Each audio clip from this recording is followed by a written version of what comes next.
தெளிவு குருவின் திருமேனி காண்டல், தெளிவு குருவின் திருநாமம் செப்பல், தெளிவு குருவின் திருவார்த்தை கேட்டல், தெளிவு குரு உரு சிந்தித்தல் தானே.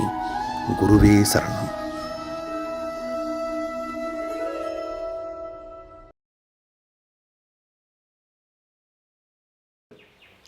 ஒவ்வொரு டைமும் குரு இருப்பில் இருக்கும்போது ஏதோ ஒரு விஷயத்தை உணர்ந்துட்டு போறவன் தான் சிஷ்யன். ஒரு குருவோட இருப்பில் ஒண்ணுமே உணர்ந்துக்காம போயிட்டான்னா அவன் சிஷ்யத்தன்மையில் இல்லைன்னு அர்த்தம். ஒரு வகுப்புல ஒரு ஆசிரியர் 60 பசங்களுக்கு பாடம் எடுக்கிறாங்க. அதுல ஒரு பையன் முதல் மார்க் வாங்குறான். ஆசிரியர் மேல தப்பா இல்ல அந்த 59 பசங்க மேல தப்பான்னு நம்ம தான் ஆராய்ச்சி பண்ணிக்கணும். அந்த ஒரு பையன் ஆசிரியர் சொல்லி கொடுக்கறத கவனமா கேட்டு அவர் என்ன சொல்லி கொடுத்தாரோ அந்த முறையை பயன்படுத்தினா அங்க ஆசிரியர் இல்லை, தேர்வு அறையில் ஆசிரியர் இல்லை, ஆசிரியர் எந்த உதவியுமே பண்ணல அவனுக்கு. ஆனா ஆசிரியர் என்ன சொல்லி கொடுத்தாரோ அதை ரெப்ரசன்ட் பண்ணக்கூடிய தகுதியை வளர்த்துக்கிட்டான். அவன் தேர்வு எழுதுறான், முதல் மதிப்பு வாங்குறான்.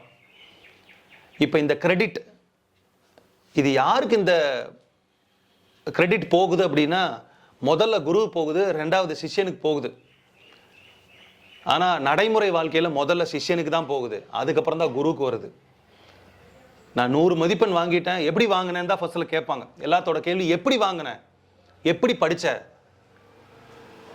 அந்த பையனுக்குன்னு ஒரு தனி டெக்னிக் இருக்கும், அந்த மாணவனுக்குன்னு. அதை அவனால வார்த்தைகளால சொல்ல முடியாது. அதுக்கு பேர் தான் சிஷ்யத்தன்மை. எப்படி குரு கிட்ட கத்துக்கக்கூடிய விஷயத்த அவன் தன்னிலையில இருந்து தானா இருந்து எப்படி பயிற்சி பண்ணி போறானோ, மேல்நிலைக்கு போறானோ, அதை இன்னொருத்தனுக்கு எக்ஸ்பிளைன் பண்ண முடியாது. அதுதான் சிஷ்யத்தன்மை. அந்த சிஷ்யத்தன்மையில ஒருத்தன் அந்த விஷயத்தை எப்படி தெரிஞ்சு திளைச்சு இருக்கிறானோ அவன் மேல்நிலைக்கு போவான். அந்த குருநாதர் உதவி மட்டும்தான் பண்ணுவாரு.